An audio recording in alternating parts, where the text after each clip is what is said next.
My name is Egypt, and you're watching Global Culture.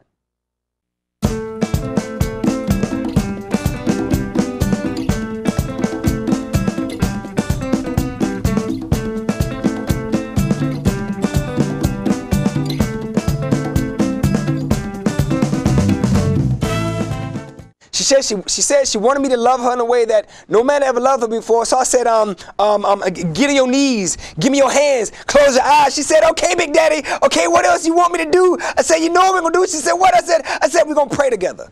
Because the love that you're looking for, there's a lie in between my thighs, it lies above the sky. So if you're looking for love, you look above. But if you really want to know how good is sex, go to howgoodissex.com. Hello and welcome back to another episode of Global Culture. Today I'm excited because we have a talented young man with us. His name is Devin T. Robinson, X, or you can just call him Egypt. Welcome to the show, Egypt. I am happy to be here. Thank you guys for having me here. Thank you for coming. So can you tell the world a little bit about yourself? I'm a 28-year-old author, actor, activist, travel the world educating people about HIV, sex, love, politics, black history, and the main thing that I talk about, which actually is like the subline of everything, or the through line of everything, is love. Inspiring people to know how to love, what it looks like, and actually what it feels like, and what it's not like. We need to know a lot more about that with the state of how young people are today.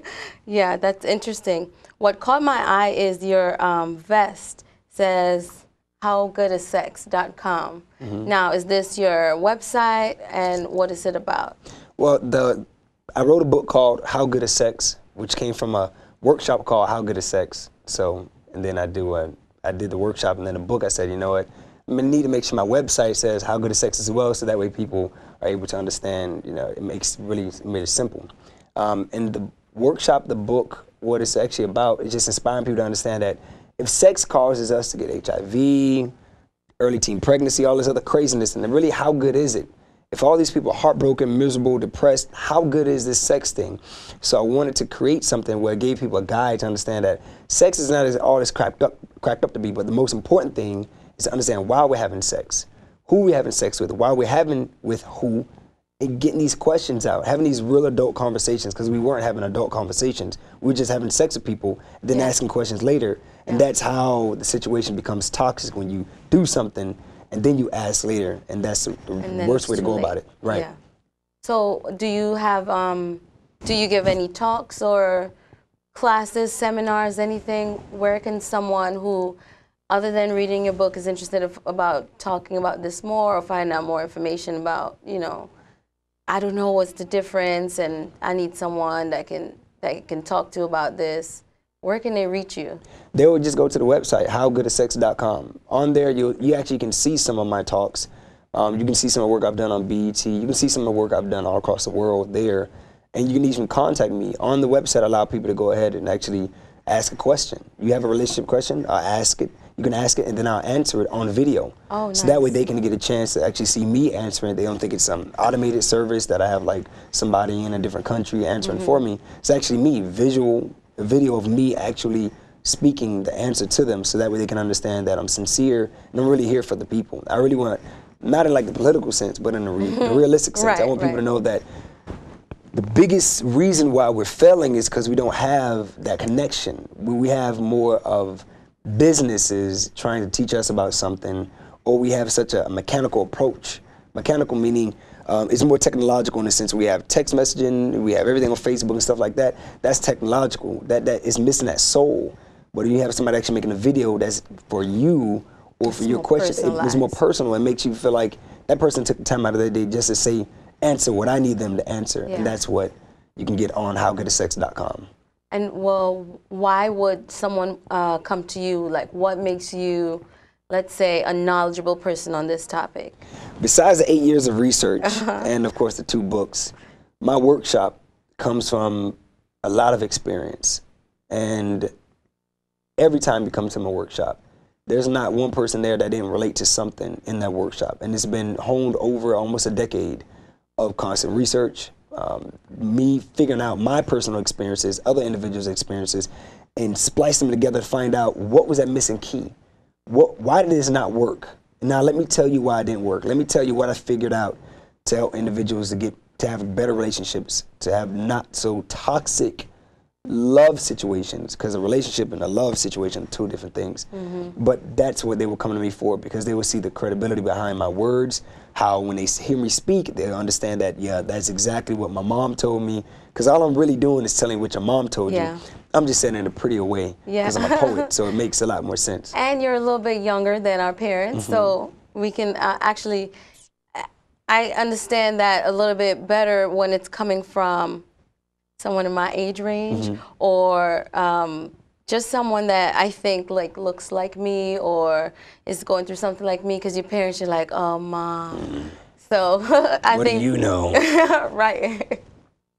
And then growing up and realizing they knew everything because they'd done it as well. Well, you also, later on, you're going to be here to perform a poem for us? Yes, I have a poem called How Good Is Sex. And there's actually, I wrote it because of my book or whatnot. It was actually one of the ways to promote the book.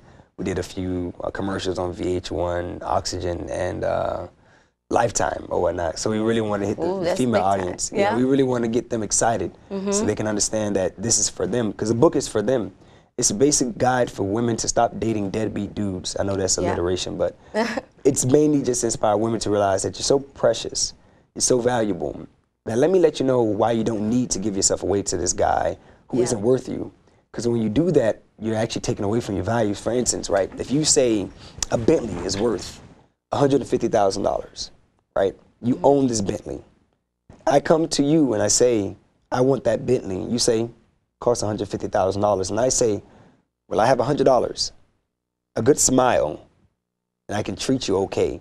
You say, okay, here's the Bentley, right?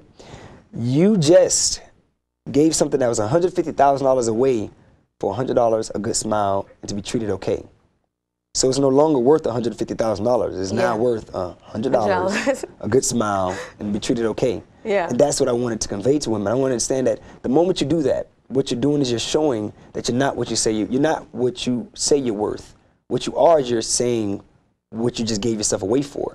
Because you can't run around with that Bentley and say, hey, how much you pay for that Bentley? $150,000. No, you're gonna say, well, $100, a good smile, and treat this person okay. That's it. So when I wrote that book, I got a lot of support because individuals got a chance to see this is reality. And I bring in a lot of stories. Like, for instance, I had something called the retarded zebra. I bring a lot of things to animal culture or whatnot, right? Because it relates to us. So basically, making a long story short, the zebra runs fast, right? It's strong. So the lion has to be strong and run fast. If the zebra was slow, didn't have any legs, and was weak, the lion itself wouldn't have to be fast, would have to be strong, because their prey, their main objective in life, which is to eat, survive, it would be minimal. All they have to do is what?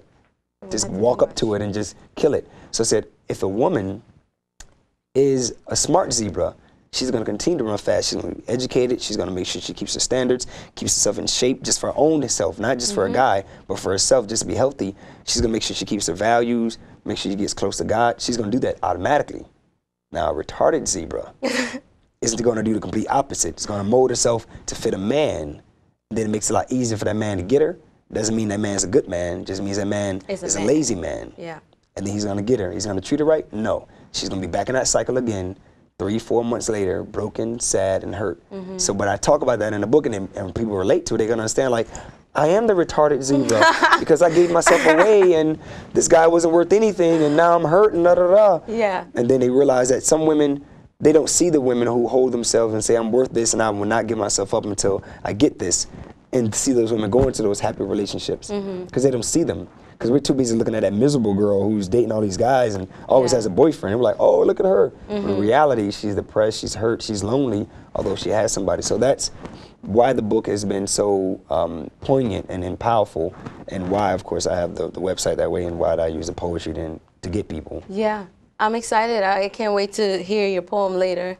And one other thing I wanted to talk about, and that is your latest book. And that is Love is Not an STD, another great title. Just touch on that really quick, what it's about. Many times we think love happens inside our beds. love is something that we can get in somebody's pants or panties or whatnot. In reality, that's not the case. Love is something that you get up here. Love is something you get here by what you give.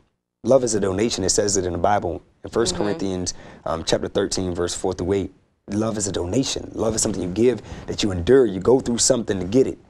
But when you're just having sex and you think that's love, you don't have to do anything. You don't have to buy somebody a soda to get that.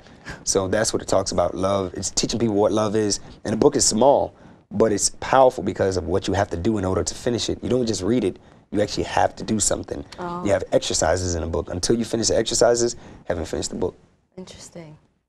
Interesting. So both books are out now. Yes, yes. And you can find them anywhere. Amazon. The name of my books are always the same. The websites are always the same. So Love is Not an STD. The website is Love is Not an STD. Oh, all righty. Okay, well, thank you so much for coming on the show. You're such an inspiration. And young ladies hearing this information from you, a guy, it's so much more well received than hearing it from their mom or another person that's like the same, just like them. Like, what do you know? So I'm glad you're doing this. Thank you. Keep on keeping on. And I'm looking forward to your performance later. Oh, likewise, likewise. Thank you. Again, thank you guys for tuning in. This has been another session of Global Culture TV. I've been your host, Cindy, and a special thanks to Egypt, our guest for today.